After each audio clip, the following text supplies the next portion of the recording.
Şu geçiş olan yere vur. Buradan geçsin, nasıl geçiş olduğunu görmüş olursunuz. Geçsin mi? Valla burada parçalandı. Gerçekleşiyor. Motosiklet buradan gelerek buraya çarpıyor. Buraya düşüyor. Aynen burada duruyor zaten aynı yer. Bu da kanlıdır. Burada hala olayın sıcaklığı hala burada. Bir kaza daha oldu. Şurada bir kaza daha var. Bizim akraba o da. Şurada bir kaza daha oldu. Yani buradan çok rahat bir şekilde araç geçebiliyor. Bu bir problem. Yani ya daraltılması lazım ya da bir şekilde aracın geçişine engel bir bariyer olması lazım.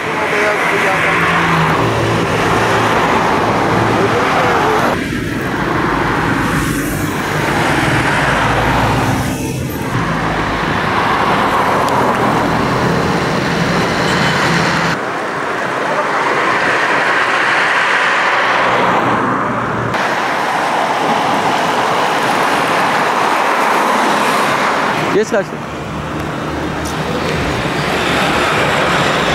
Bismillahirrahmanirrahim. Yaya geçidi refüjleri araç ihlalleri yüzünden can alıyor. Şu an Ahmet Güven Kaypak bulvarındayız.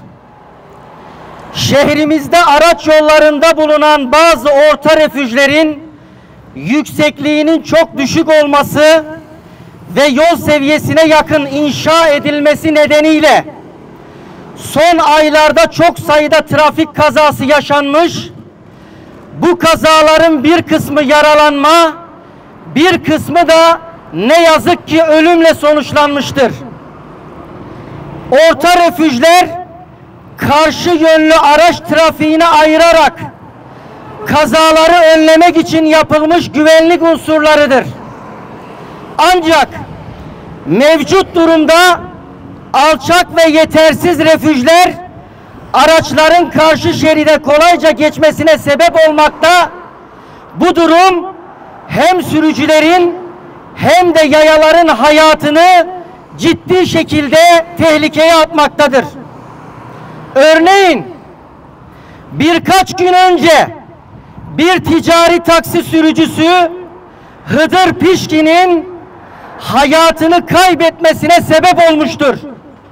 Yine yakın bir zamanda Yusuf Gelen isimli vatandaşımız aynı bulvarda, aynı noktada yaşadığı kaza sonucu köprücük kemiği kırılmış ve bu nedenle tedavi altına alınmıştır.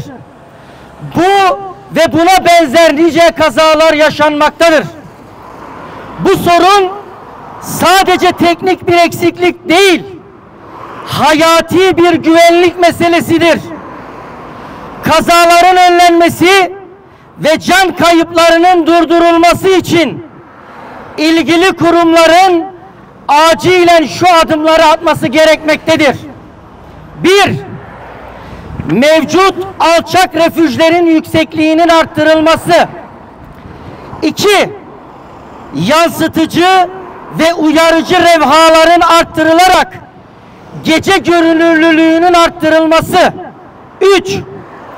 Kazaların sık yaşandığı caddeye hız kesici tümseklerin yapılması. 4. Orta refüjlerde bulunan yaya geçitlerine araç geçişlerini önleyici bariyer konulması. 5. Yaya geçitlerinin araç geçişine izin verilmeyecek genişlikte yapılması. 6. Kazaların sıkça yaşandığı yerler ve nedenler ilgililerce tespit edilmeli ve gereken önlem alınmalıdır. Hüdapar Seyhan İlçe Başkanlığı olarak vatandaşlarımızın can güvenliğini tehdit eden bu ihmalkarlığın bir an önce giderilmesini talep ediyoruz. Her gün onlarca aracın geçtiği, yüzlerce aracın kullandığı ve yüzlerce insanımızın kullandığı bu yollar ölüm tuzağı değil, güvenli ulaşım yolları olmalıdır. Kamuoyuna ve yetkililere duyurulur. Tüm basın mensupları kardeşlerimize ve bu açıklamamıza destek veren mahalle sakinlerimize teşekkür ediyoruz. Basın açıklamamız burada sona ermiştir. 6 oldu, 7 oldu.